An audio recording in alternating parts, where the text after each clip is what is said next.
गौरी पुत्र गणेश भगवान की जय। प्रेम से बोलिए श्री सत्यनारायण भगवान की जय। श्री सत्यनारायण कथा का उल्लेख स्कंद पुराण के रेवा खंड में मिलता है।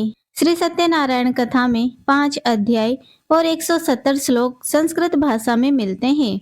श्री सत्यनारायण भगवान की कथा में संकल्प को भूलना और प्रसाद का अपमान करना, यह दोनों प्रमुख विषय हैं। सत्यनारायण भगवान की कथा के 5 अध्यायों में बताया गया है कि सत्य का पालन ना करने से कई प्रकार की समस्याएं आती हैं। इसीलिए सदैव सत्य व्रत का पालन करना चाहिए। श्री सत्यनारायण भगवान की कथा भगवान श्री विष्णु के सत्यनारायण रूप की महिमा और कृपा का वर्णन करती है। इसका श्रवण और पाठ जीवन में सुख समृद्धि, शांति और हर प्रकार की समस्याओं से मुक्ति की कामना के लिए किया जाता है। कथा के पीछे ऐसा विश्वास है कि सत्य की आराधना और भगवान की महिमा का गुणगान करने से भक्तों के सारे कष्ट दूर हो जाते हैं और उनके जीवन में सदैव सुख और समृद्धि बनी रहती है। प्रिय श्रोताओं, आज हम इसी विश्वास और श्रद्धा के साथ इस पवित्र कथा का आयोजन कर रहे हैं ताकि हम सब पर भगवान सत्यनारायण की कृपा बनी रहे और हम सभी के जीवन में सुख शांति और समृद्धि का आगमन हो। अब हम सभी मिलकर भगवान की इस पावन कथा का श्रवण करते हैं और भगवान से प्रार्थना करते हैं कि वे हमारे सभी मनोरथ को पूर्ण करें। कथा से पहले हम सब भगवान सत्यनारायण का ध्यान करते हैं, जिनका स्वरूप शांति से पूर्ण है, जो शेष नाग पर शयन करते हैं और जिनकी नाभि में कमल है। वे देवताओं के ईश्वर हैं, जो समस्त संसार का आधार है, जो आकाश के समान असीमित है, जिनका रंग मेघ यथार्थ बादलों के समान है और जिनका रूप शुभ है, जो श्री लक्ष्मी जी के पति हैं, जिनके नेत्र कमल के समान सुंदर हैं, जो योगियों के ध्यान में सदैव विराजमान रहते हैं। हम सब उन भगवान श्री विष्णु की वंदना करते हैं, जो संसार के सभी भयों का नाश करने वाले और समस्त लोकों के एकमात्र स्वामी हैं। प्रेम से बोलिए श्री सत्यनारायण भगवान की जय, श्री लक्ष्मी नारायण भगवान की जय। पौराणिक कथा के अनुसार एक समय नैमिषारण्य तीर्थ में शौनकादिक 88,000 ऋषियों ने श्री सूत जी से कहा, हे प्रभु, इस कलयुग में वेद विद्या रहित मनुष्यों को प्रभु भक्ति किस प्रकार मिलेगी और उनका उद्धार कैसे होगा। हे मुनि श्रेष्ठ, कोई ऐसा तप कहिए जिससे थोड़े समय में पुण्य प्राप्त होवे और मनवांचित फल मिले। ऐसी कथा को सुनने की हमारी इच्छा है। सर्वशास्त्र ज्ञाता श्री सूत जी बोले, हे वैष्णव में श्रेष्ठ, आप सभी ने प्राणियों के हित की बात पूछी है। अब मैं उस श्रेष्ठ व्रत को आप लोगों से कहूँगा, जिस व्रत को नारद जी ने श्री लक्ष्मी नारायण भगवान से पूछा था और लक्ष्मीपति ने मुनि श्रेष्ठ नारद जी से कहा था। सो ध्यान पूर्वक सुनो।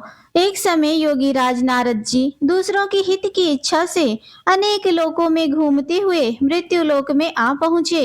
यहाँ अनेक योनियों में जन्मे हुए प्राय सभी मनुष्यों को अपने कर्मों के अनुसार अनेक दुखों से पीड़ित देखकर सोचा कि किसी यत्न के करने से निश्चय ही प्राणियों के दुखों का नाश हो सकेगा। ऐसा मन में सोचकर देवर्षि मुनि श्री विष्णु लोक को गए। वहां श्वेत वर्ण और 4 भुजाओं वाले देवों के ईश नारायण को देखकर, जिनके हाथों में शंख चक्र गदा और पद्मे थे तथा वरमाला पहने हुए थे, स्तुति करने लगे। भगवान, आप अत्यंत शक्ति से संपन्न हैं। मन तथा वाणी भी आपको नहीं पा सकती। आपका आदि मध्य अंत भी नहीं है। आप निर्गुण स्वरूप, सृष्टि के आदि भूत और भक्तों के सभी दुखों को नष्ट करने वाले हो। आपको मेरा नमस्कार है। नारद जी से इस प्रकार की स्तुति सुनकर भगवान श्री विष्णु बोले, हे मुनि श्रेष्ठ, आपके मन में क्या है? आपका किस काम के लिए आगमन हुआ है? निसंकोच कहिए। तब नारद मुनि बोले, प्रभु, मृत्यु लोक में सब मनुष्य जो अनेक योनियों में पैदा हुए हैं, अपने अपने कर्मों के द्वारा अनेक प्रकार के दुखों से दुखी हो रहे हैं। हे नाथ, यदि आप मुझ पर दया रखते हो तो बतलाएं कि उन मनुष्यों के सब दुख थोड़े ही प्रयत्न से कैसे दूर हो सकते हैं। तब श्री विष्णु भगवान जी बोले, हे नारद, मनुष्यों की भलाई के लिए तुमने बहुत अच्छी बात पूछी है। जिस काम को करने से मनुष्य मोह से छूट जाता है वह मैं कहता हूँ, सुनो। बहुत पुण्य देने वाला, स्वर्ग तथा मृत्यु लोक दोनों में दुर्लभ एक अत्यंत उत्तम व्रत है। आज मैं प्रेम वश होकर तुमसे कहता हूँ, श्री सत्यनारायण भगवान का यह व्रत अच्छी तरह विधि पूर्वक करके मनुष्य धरती पर आयु प्रयत्न सुख भोग कर मरने पर मोक्ष को प्राप्त होता है।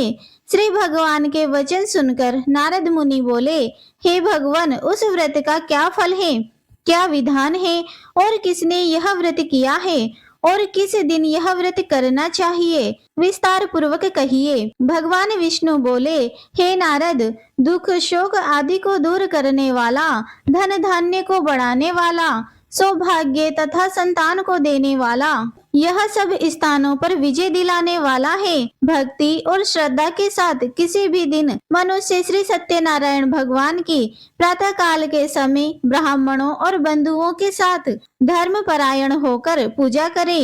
भक्ति भाव से नैवेद्य, केले का फल, शहद, घी, दूध और गेहूं का आटा सवाया लेवे। गेहूं के अभाव में साटी का चूर्ण भी ले सकते हैं और सब पदार्थों को भगवान को अर्पण कर देवे तथा बंधुओं सहित ब्राह्मण को भोजन करावे। पश्चात स्वयं भोजन करें। रात्रि में नृत्य गीत आदि का आयोजन कर सत्यनारायण भगवान का ध्यान करते हुए समय बिताएं। इस तरह व्रत को करने पर मनुष्यों की इच्छा निश्चय ही पूरी होती है। विशेष रूप से कली काल में भूमि पर यही मोक्ष का सबसे सरल उपाय है। प्रेम से बोलिए श्री सत्यनारायण भगवान की जय। श्री सत्यनारायण व्रत कथा का प्रथम अध्याय संपूर्ण। दूसरा अध्याय। श्री सूत जी बोले, हे ऋषियों, जिसने पहले समय में इस व्रत को किया है उसका इतिहास मैं कहता हूँ, ध्यान पूर्वक सुनो। सुंदर काशीपुरी नगरी में एक अत्यंत निर्धन ब्राह्मण रहता था। वह भूख और प्यास से बेचैन हुआ नित्य पृथ्वी पर घूमता था। ब्राह्मणों से प्रेम करने वाले भगवान ने ब्राह्मण को दुखी देखकर बूढ़े ब्राह्मण का रूप धारण करके उसके पास जाकर आदर पूर्वक पूछा, हे विप्र, तुम नित्य दुखी होकर पृथ्वी पर क्यों घूमते हो? हे ब्राह्मण, यह सब मुझसे कहो, मैं सुनना चाहता हूँ। तब वह ब्राह्मण बोला, मैं निर्धन ब्राह्मण हूँ, भिक्षा के लिए पृथ्वी पर फिरता हूँ। हे भगवान, यदि आप इससे छुटकारा पाने का कोई उपाय जानते हो तो कृपा कर मुझे बताएं। वृद्ध ब्राह्मण बोला, हे विप्र, सत्यनारायण भगवान मनोवांछित फल देने वाले हैं, इसीलिए तुम उनका पूजन करो, जिसके करने से मनुष्य सभी दुखों से मुक्त हो जाता है। तब ब्राह्मण को व्रत का सारा विधान बतलाकर बूढ़े ब्राह्मण का रूप धारण करने वाले श्री सत्यनारायण भगवान वही अंतर्ध्यान हो गए। जिस व्रत को वृद्ध ब्राह्मण ने बतलाया, मैं उस व्रत को अवश्य करूंगा, यह निश्चय कर उसे रात भर नींद नहीं आई। सवेरे उठकर सत्यनारायण भगवान के व्रत का निश्चय कर वह भिक्षा के लिए चला। उस दिन उसको भिक्षा में बहुत सारा धन मिला, जिससे बंधु बांधवों के साथ उसने सत्यनारायण भगवान का व्रत किया। इसके करने से वह ब्राह्मण सब दुखों से छूटकर अनेक प्रकार की संपत्तियों से युक्त हुआ। उस समय से वह ब्राह्मण हर मास व्रत करने लगा। इस तरह सत्यनारायण भगवान के व्रत को जो भी करेगा वह मनुष्य सब दुखों से छूट जाएगा। इस तरह नारद जी से सत्यनारायण भगवान का कहा हुआ यह व्रत मैंने तुमसे कहा है। हे विप्रो, मैं अब और क्या कहूँ? तब ऋषिगण बोले, हे मुनीश्वर, संसार में इस ब्राह्मण से सुनकर किस किस ने इस व्रत को किया, हम वह सब भी सुनना चाहते हैं। इसके लिए हमारे मन में अत्यंत जिज्ञासा हो रही है। सूत जी बोले, हे मुनियों, जिस जिसने इस व्रत को किया वह सब भी सुनो। एक समय वह ब्राह्मण धन और ऐश्वर्य के अनुसार बंधु बांधवों के साथ व्रत को करने को तैयार हुआ। उसी समय एक लकड़ी बेचने वाला बूढ़ा आदमी आया और बाहर लकड़ियों को रखकर ब्राह्मण के घर में गया। प्यास से दुखी लकड़हारा उनको व्रत करते देखकर ब्राह्मण को नमस्कार करके कहने लगा, यह आप क्या कर रहे हैं? इसके करने से क्या फल मिलता है? कृपा करके मुझे बतलाइए। ब्राह्मण ने कहा, सब मनोरथ को पूर्ण करने वाला यह सत्यनारायण भगवान का व्रत है। इसकी ही कृपा से मेरे यहाँ धन धान्य आदि की वृद्धि हुई है। ब्राह्मण से इस व्रत के बारे में जानकर लकड़हारा अत्यंत प्रसन्न हुआ। चरणामृत लेकर प्रसाद ग्रहण करके बाद में वह अपने घर को गया।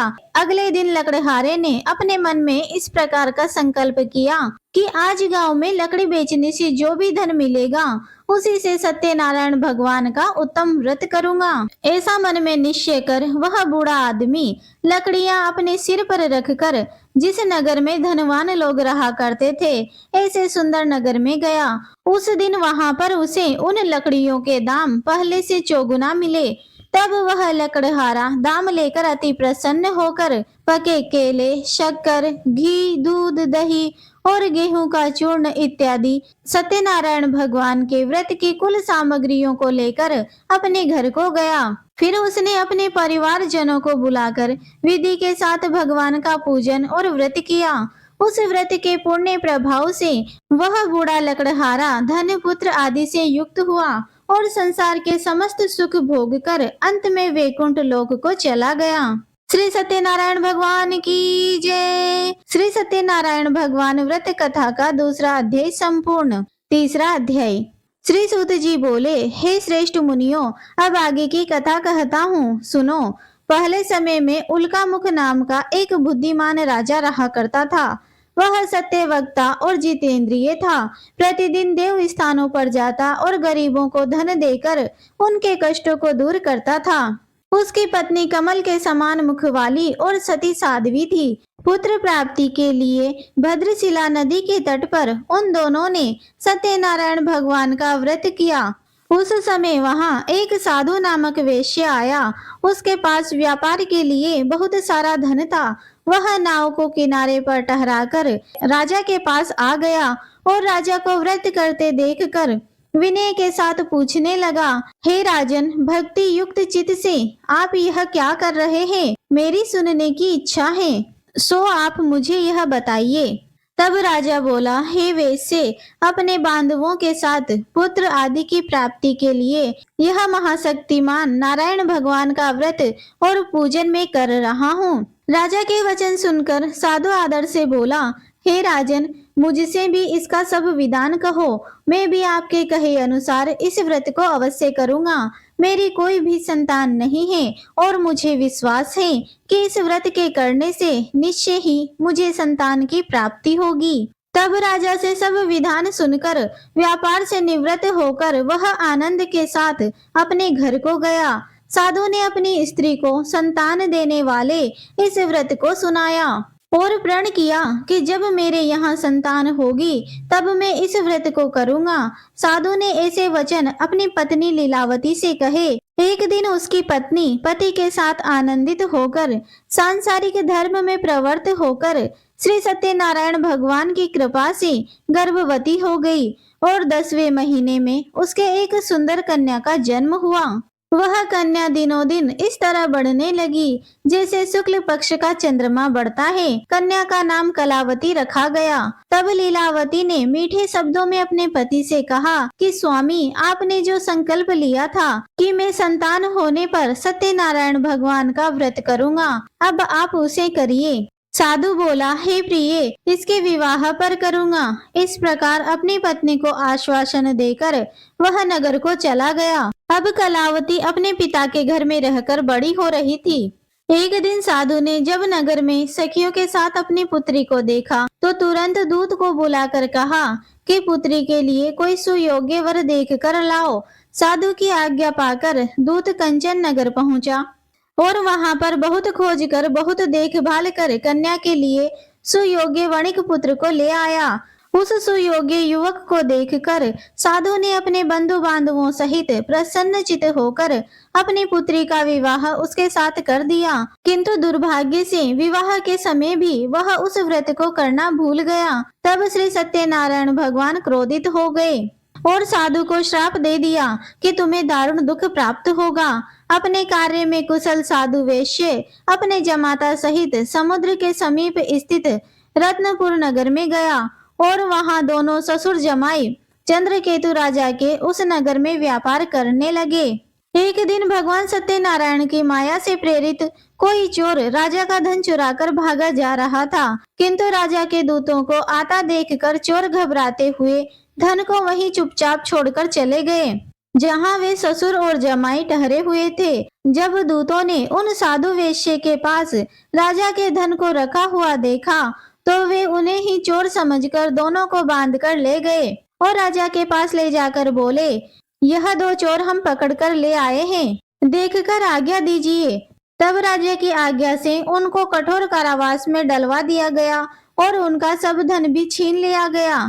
सत्यनारायण भगवान के श्राप के कारण साधु वैश्य की पत्नी और पुत्री भी इधर घर में बहुत दुखी रहने लगी। उनके घर पर जो भी धन था चोर चुरा कर ले गए। शारीरिक और मानसिक पीड़ा तथा भूख प्यास से अति दुखी होकर और अन्न की चिंता में कलावती एक दिन एक ब्राह्मण के घर गई। वहां उसने सत्यनारायण भगवान का व्रत होते हुए देखा, फिर कथा सुनी और प्रसाद ग्रहण करके रात होने पर वह घर आई। तब उसकी माता ने कलावती से पूछा, हे पुत्री, अब तक तुम कहाँ रही और तेरे मन में क्या है? कलावती कहने लगी, माते, मैंने एक ब्राह्मण के घर पर श्री सत्यनारायण भगवान का व्रत होते हुए देखा है। कन्या के ऐसे वचन सुनकर लीलावती भगवान के पूजन की तैयारी करने लगी।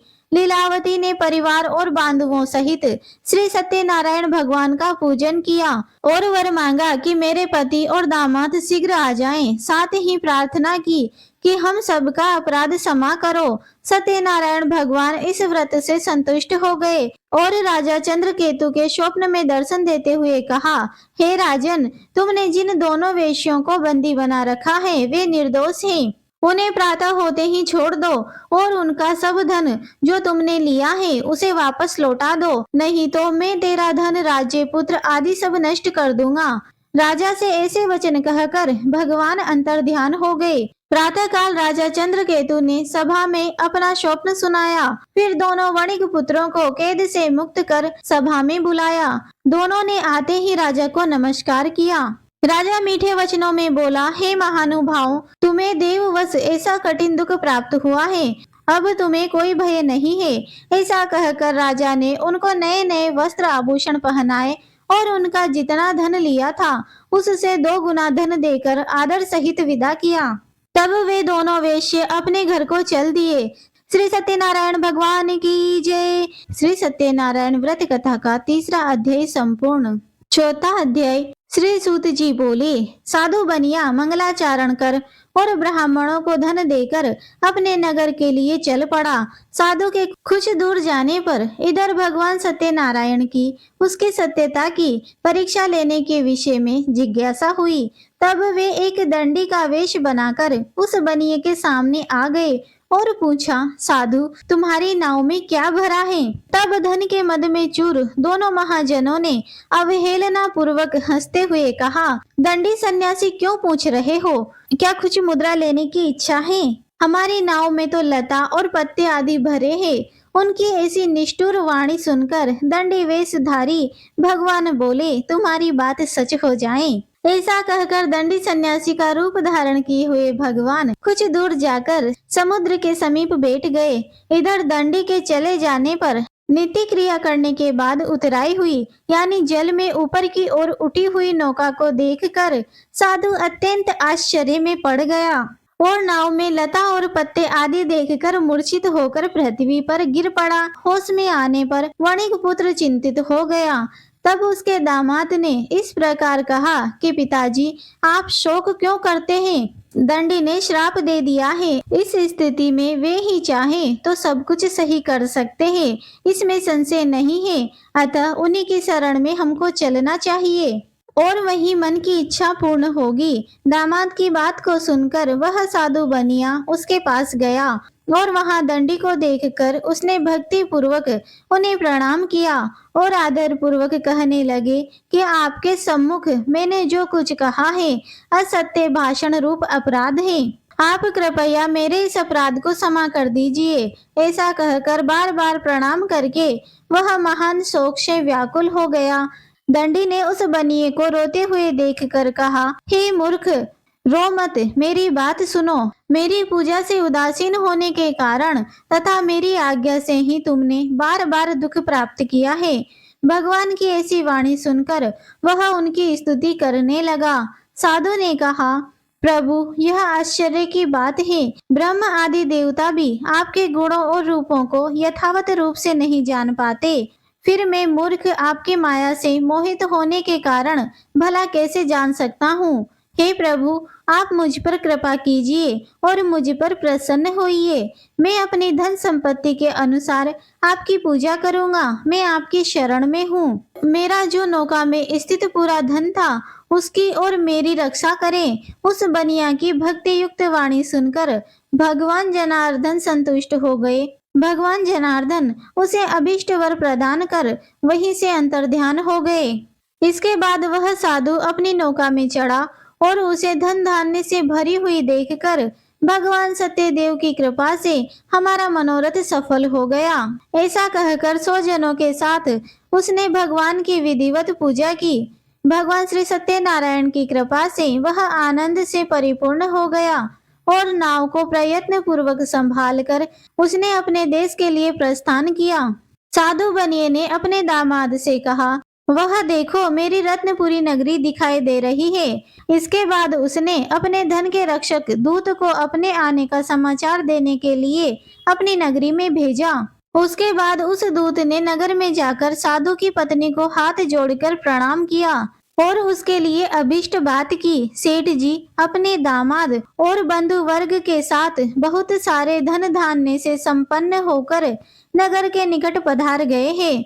दूत के मुख से यह बात सुनकर वह अत्यंत आनंदित हुई और उस साध्वी ने श्री सत्यनारायण भगवान की पूजा करके अपनी पुत्री से कहा, पुत्री, मैं साधु के दर्शन करने के लिए जा रही हूँ, तुम भी जल्दी आना। माता का ऐसा वचन सुनकर व्रत को समाप्त करके प्रसाद का परित्याग करके कलावती भी अपने पति का दर्शन करने के लिए चल पड़ी। इससे भगवान सत्यनारायण रुष्ट हो गए और उन्होंने उसके पति को तथा नौका को धन के साथ हरण करके जल में डुबा दिया। इसके बाद कलावती अपने पति को ना देखकर महान शोक से रुदन करती हुई पृथ्वी पर गिर पड़ी। नाव का आदर्शन और कन्या को भयभीत देखकर साधु बनिया ने सोचा, यह क्या आश्चर्य हुआ। नाव का संचालन करने वाले भी सभी चिंतित हो गए। इसके बाद वह लीलावती भी कन्या के दुख से व्याकुल हो गई और अत्यंत दुख से विलाप करती हुई अपने पति से इस प्रकार बोली, स्वामी, अभी अभी नौका के साथ वह अदृश्य कैसे हो गया। ना जाने किस देवता की उपेक्षा से वह नौका हरण कर ली गई, या फिर श्री सत्यनारायण भगवान का महात्म्य भला कौन जान सकता है। ऐसा कहकर वह अपने परिवारजनों के साथ विलाप करने लगी और कलावती कन्या को गोद में लेकर रोने लगी। कलावती भी अपने पति के नष्ट हो जाने पर दुखी हो गई और पति की पादुका लेकर उनका अनुगमन करने के लिए उसने मन में निश्चय किया। कन्या के इस प्रकार के आचरण को देखकर पत्नी सहित वह धर्म के साधु बनिया अत्यंत शोक व्याकुल हो गया और सोचने लगा, या तो भगवान सत्यनारायण ने यह अपहरण किया है या फिर हम सभी भगवान सत्यदेव की माया से मोहित हो गए हैं। अपने धन की शक्ति के अनुसार मैं भगवान श्री सत्यनारायण की पूजा करूंगा। तब सभी को बुलाकर इस प्रकार कहकर उसने अपने मन की इच्छा प्रकट की और बारंबार भगवान सत्यदेव को दंडवत प्रणाम किया। इससे दीनों के परिपालन भगवान सत्यदेव प्रसन्न हो गए। भक्त वत्सल भगवान ने कृपा पूर्वक आकाशवाणी की कि तुम्हारी कन्या प्रसाद छोड़कर अपने पति को देखने चली आई है। निश्चय ही इसी कारण उसका पति अदृश्य हो गया है। यदि घर जाकर यह प्रसाद ग्रहण करके वापस आए तो हे साधु बनिया, तुम्हारी पुत्री पति को प्राप्त करेगी, इसमें संशय नहीं है। कलावती ने भी यह दिव्य आकाशवाणी सुनी तो वह शीघ्र ही अपने घर को गई और प्रसाद ग्रहण किया। वापस आकर अपने परिवारजनों और पति को भी देखा।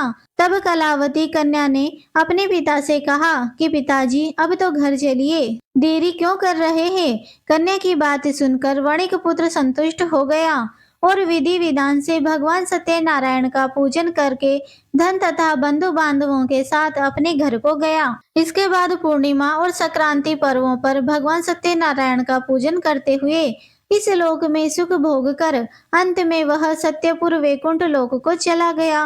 प्रेम से बोलिए श्री सत्यनारायण भगवान की जय। श्री सत्यनारायण भगवान व्रत कथा का चौथा अध्याय संपूर्ण। पांचवा अध्याय। श्री सूत जी बोले, हे श्रेष्ठ मुनियों, अब इसके बाद में दूसरी कथा कहूंगा, आप लोग ध्यान पूर्वक सुनिए।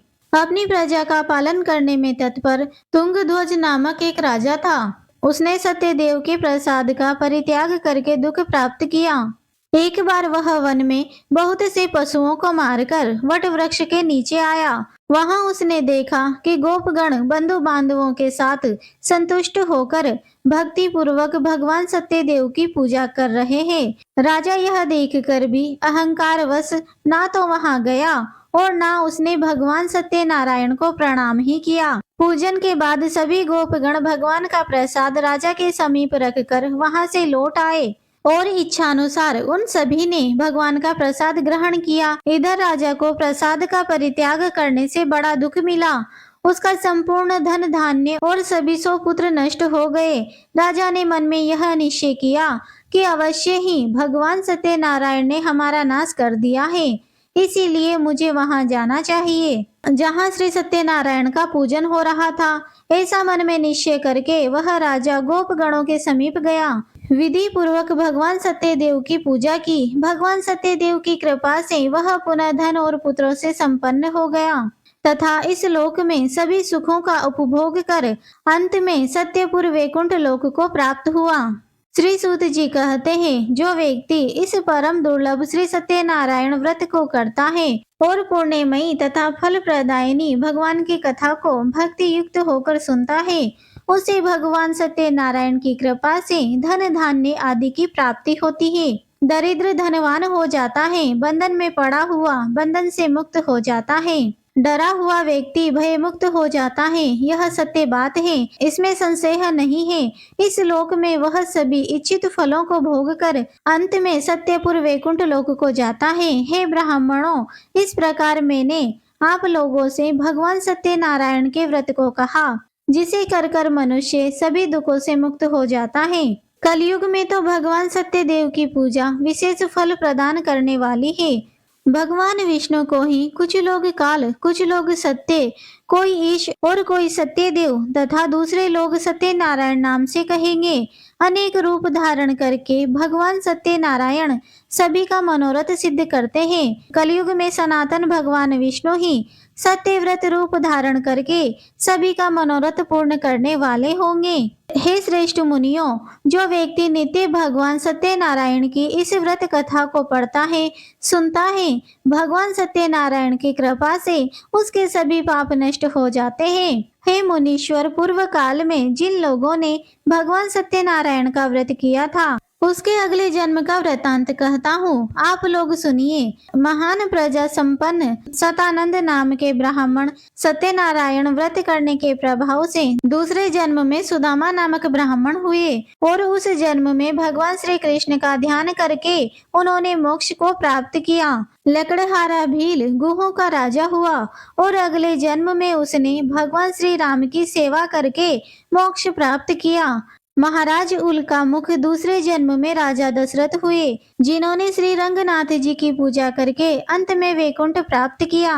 इस प्रकार धार्मिक और सत्यव्रत साधु पिछले जन्म के सत्यव्रत के प्रभाव से अपने दूसरे जन्म में मोरध्वज नामक राजा हुए। उसने आर्य से चीरकर अपने पुत्र की आदि देह भगवान विष्णु को अर्पित कर मोक्ष प्राप्त किया।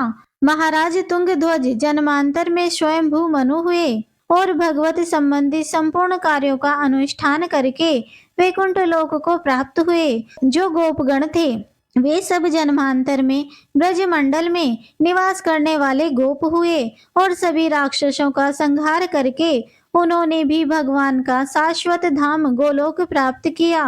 प्रेम से बोलिए श्री सत्यनारायण भगवान की जय, श्री लक्ष्मी नारायण भगवान की जय। श्री सत्यनारायण भगवान कथा का पंचम अध्याय संपूर्ण और इसी के साथ कथा समाप्त हुई। प्रेम से बोलिए श्री सत्यनारायण भगवान की जय। जय श्री